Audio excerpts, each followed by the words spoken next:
E aí, pessoal, beleza? Aqui na TV O Seu, na Ponta dos Cascos de hoje, troca uma ideia com o Luiz Gustavo Tenório sobre a ponta de quebra do casco. Muita gente tá fazendo uma coisa que às vezes não é a real da ponta de quebra. Dá uma olhada aí porque ele se aprofundou no assunto e acho que vale a pena você checar o que realmente é a tal da ponta de quebra do casco.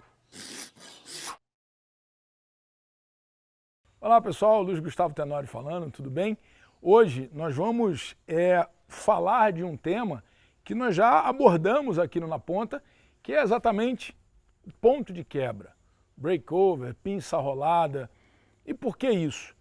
É porque é um assunto muito importante e que em conversas, em discussões, as pessoas têm muita dúvida, né? E a principal dúvida e expressão que muitos usam, treinadores e ferradores, é que quando você fala do ponto de quebra, o que você mais deseja com o ponto de quebra é aumento da velocidade do movimento. Gente, isso é impossível. Por quê? Quem determina velocidade no movimento não é o ponto de quebra, não é o rolamento do casco, da ferradura. Velocidade de movimento tem a ver com metabolismo muscular, transmissão nervosa, capacidade cardiorrespiratória, preparo físico, uma série de outras coisas.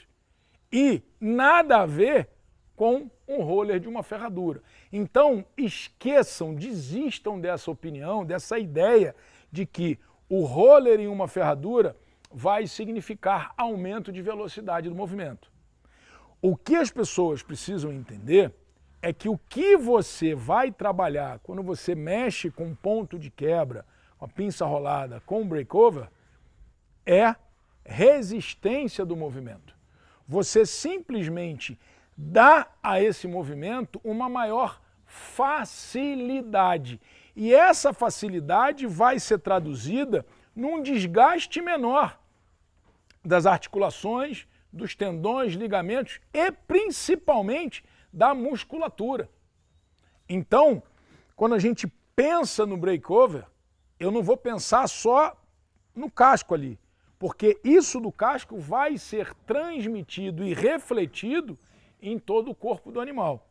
Outra coisa que é bastante preocupante, em algumas raças, tá? E até modalidades, o cara vai lá, o ferrador, e deixa o casco longo, com poucos talões, porque ele acha que isso vai mudar o movimento, vai trazer algum tipo de benefício. E aí, para compensar isso, ele vai lá na ferradura, lá na ponta do casco e quebra a ferradura, faz um roller na ferradura e diz que está tudo certo. Olha só o que está acontecendo. Nessa peça nossa do Biomodel, eu marquei aqui para vocês a posição do osso dentro do casco e a extremidade dessa parede. Olha a distância da ponta do osso para a ponta do casco. Quando o ferrador deixa o casco alongado dessa maneira, é exatamente o que está acontecendo aqui.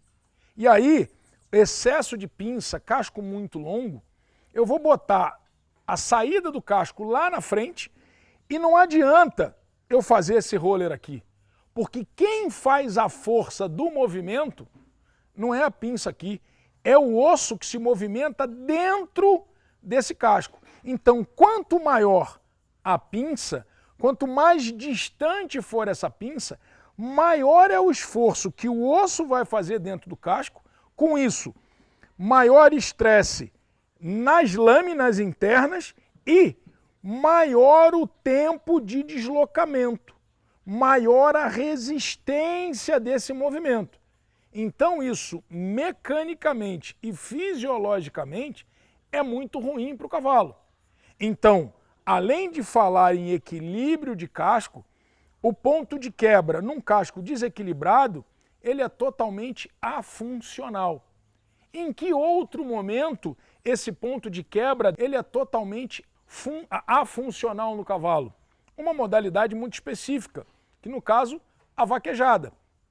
Mas como assim? Por mais que você equilibre o casco, faça um bom ferrajamento, tudo certo, a pista de vaquejada, principalmente no momento mais crítico, que é o momento da abertura na aproximação da faixa e na derrubada do boi, é uma pista com mais de 30 centímetros de profundidade.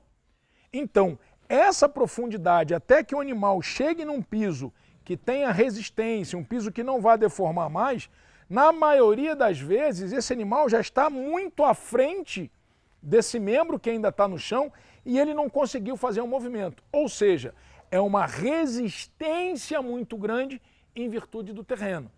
Então, se eu tenho uma pinça longa demais e tento fazer um ponto de quebra na ferradura, é afuncional. Não vai adiantar nada, eu vou estar enxugando gelo.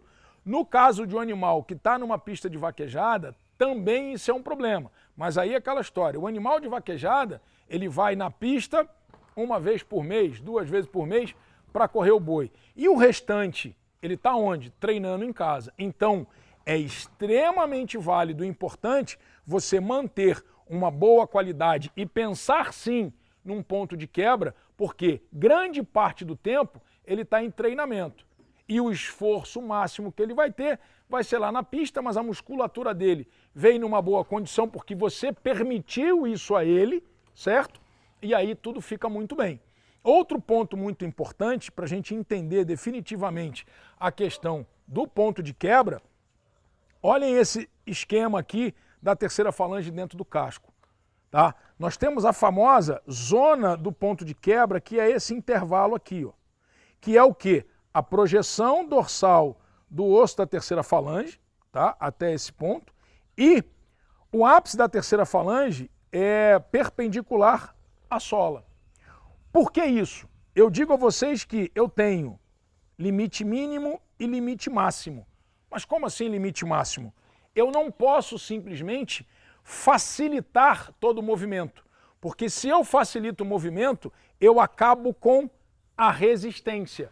E a resistência ela é muito importante para que você tenha equilíbrio e outra coisa, tensão nos ligamentos, articulações, tendões e na própria musculatura. Você quer ver uma coisa? O cavalo anda sobre um rolo. Nós não conseguimos nos equilibrar efetivamente em cima de uma superfície arredondada, uma bola. Isso é malabarismo. Não tem como. E você, dessa maneira, não tem resistência de movimento, mas você força uma série de outras estruturas. E no cavalo, quando você tira essa resistência, automaticamente você vai levar fragilidade. E é muito comum no uso, por exemplo, na colocação de um tamanco de madeira, em caso de laminite ou outros problemas que se apliquem, é a colocação errada, aumentando a resistência, o que vai causar dor, ou facilitando demais. E aí qual é a atitude do cavalo? É estar o tempo todo emboletando, né? Se projetando para frente. Por quê? Porque ele não consegue ficar em uma plataforma instável. Então, o erro na falta dele ou no excesso do ponto de quebra, você vai trabalhar com a resistência a esse movimento, o que vai comprometer em ambas as situações todas as estruturas articulares, tendíneas, ligamentares e musculares. Espero que tenha ficado claro. Qualquer dúvida, entra em contato que a gente vai discutir, vai conversar. O importante é que isso seja realmente entendido e aplicado da maneira correta, certo? Porque é muito, muito, muito relevante isso para o cavalo. E um outro detalhe, o último detalhe para vocês, a gente considera o ponto de quebra só na parte frontal do cavalo e esquece que o cavalo muda de direção. E se eu faço um roller na ferradura só aqui na frente, olha o movimento de lateralidade, troca de direção.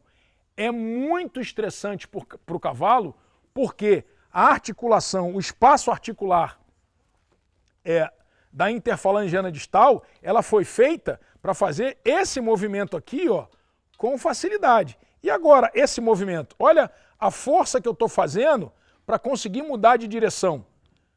Essa resistência aqui, ela é muito maior do que essa resistência. Então, se eu não fizer um ponto de quebra adequado, pensando também na mudança de direção, eu não vou conseguir ajudar esse cavalo. Então, de novo, ponto de quebra tem a ver com resistência do movimento para economia das articulações, tendões e ligamentos e da musculatura do animal. Isso vai preservar, vai diminuir a incidência de lesões e esse animal vai ter um rendimento infinitamente superior. Ok? Um abraço e até a próxima.